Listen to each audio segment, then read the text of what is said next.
Hey everybody, this is Ms. Heather to help you understand how you can get a great letter of recommendation for your U.S. college applications.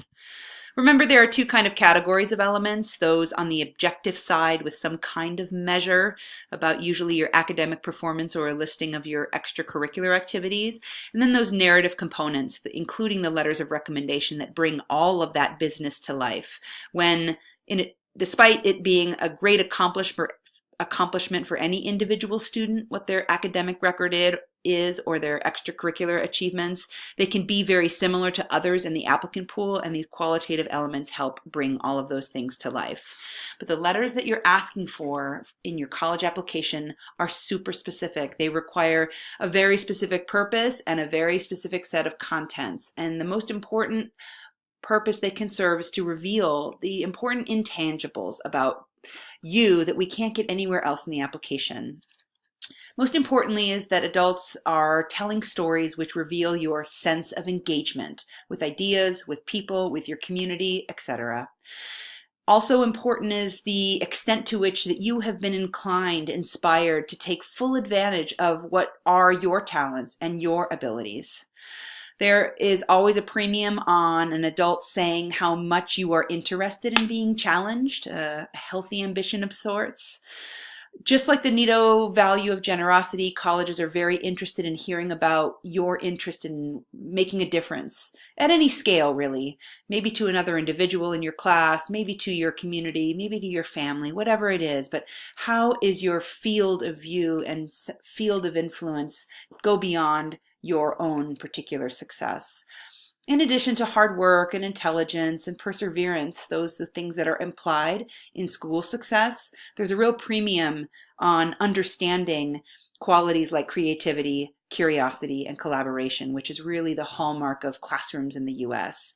And also, I'm told over and over by universities that while students are somehow inspired to suggest they have it all figured out, they have their major figured out, their career, etc., that there is still a sense of openness, a sense of wonder at the true extensive opportunity that a university experience provides.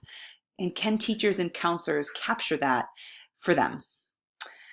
Letters should be chock full of evidence, not general statements that could apply to nearly any student.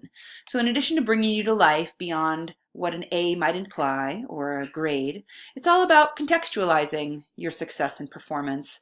We don't have student rank here at Nito, but these moments in these letters are times when adults are comparing you to others based on qualities. Can they compare you to other students in their class? Can they contextualize you relative to your cohort or what's even available this year at Nito? Even better, can they contextualize your performance relative to all of other students that they've ever taught in their whole lives? Verifying strengths and suggesting areas for growth is super important. You are inspired to talk about what you're good at, but it's very important for an adult to reference that as well. It's really important letters of recommendation bring your mind to life and, more importantly, suggest your potential to thrive in a university setting. And every letter that we write on your behalf helps build a trusting relationship between Nito and that university, that our reputations are on the line and they understand that we mean what we say in letters of recommendation. So how do these teachers then come about with a letter that's full of evidence? We need your help.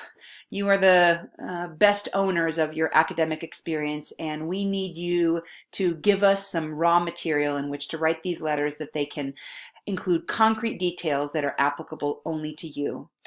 But in addition to this letter being the ultimate outcome of all this business, again, you're on this journey of self-reflection and you deserve to understand some things about who you are at this point in your life. The juicy stories, really, we need to be reminded of what those are. And if you're me, the counselor that hasn't had you in class, I need to know what those are to begin with. And most importantly, teachers can then understand more deeply the strategy of your overall application process, which they might not be familiar with. But if you, for example, ask two humanities teachers to write on your behalf, they might in fact write the same letter without any direction. And redundancy is fatal in the application process. You need to help them understand what it is they can say to help you the most. Despite the kind of the significance and all of this importance I'm putting on the letters of recommendation, it is best practice that students never see these letters in full.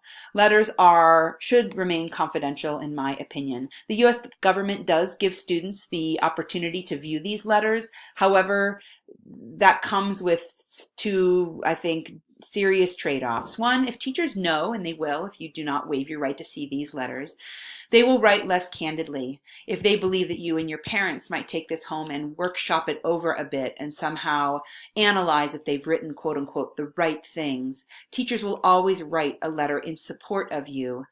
Teachers will not agree to write you a letter in which they plan to be critical, but they do need to make you human. You're not perfect. But if they think that you're going to read it somehow, they will write something that's a bit more generalized, and you won't get the strong letter that you need. Universities will also see that you have not waived your right, and I believe it raises a red flag that they don't understand why you might not trust a counselor or a teacher to write a letter on your behalf. I'm going to advise students to waive their rights and trust their teachers with your support to write these letters in confidence. But please be sure that you will know the guts of the letters because you're going to answer these questionnaires.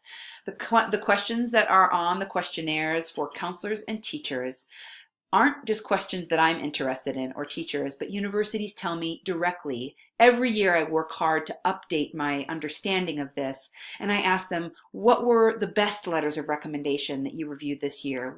Which were the worst letters that you reviewed, and what exactly do you need the letters to say to help you make a more informed decision about admissions?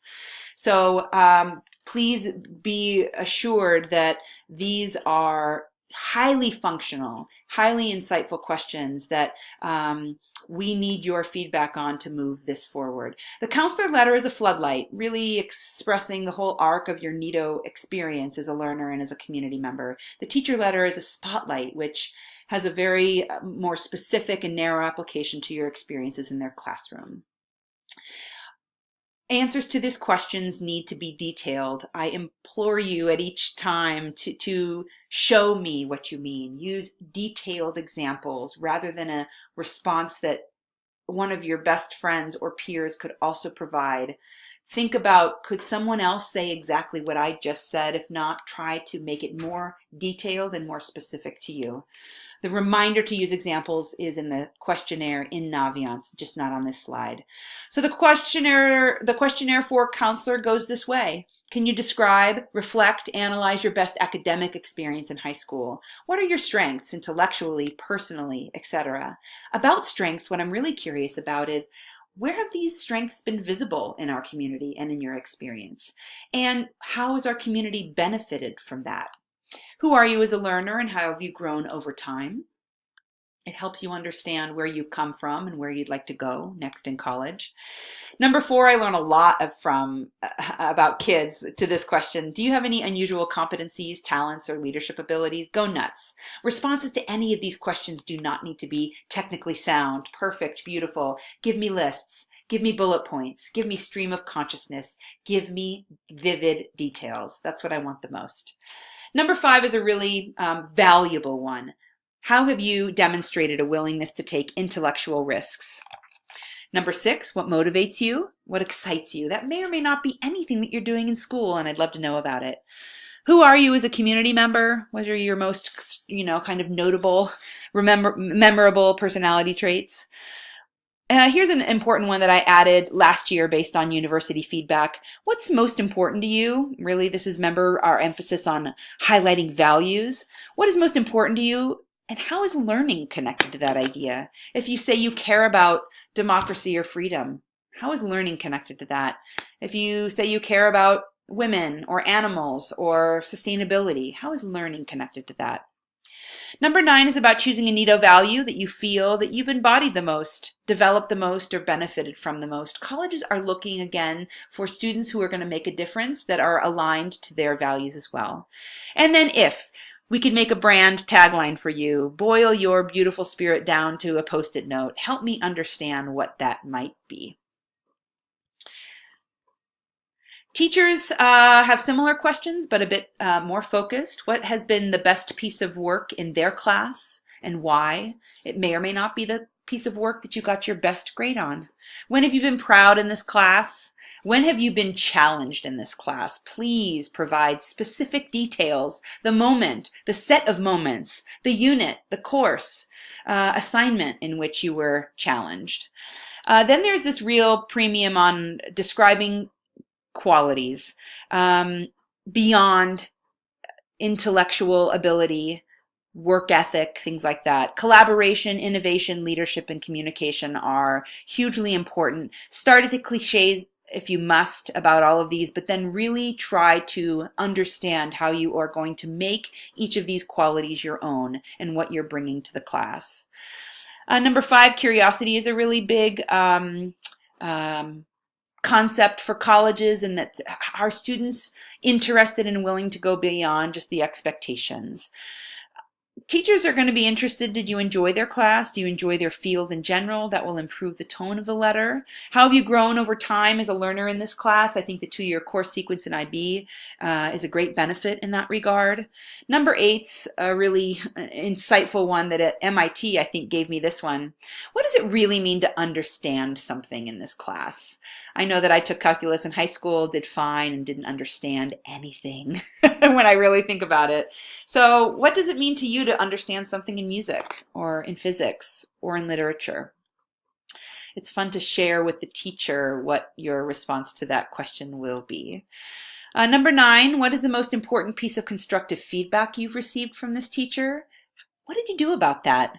How did it influence the way that you performed, the way that you learned in this class?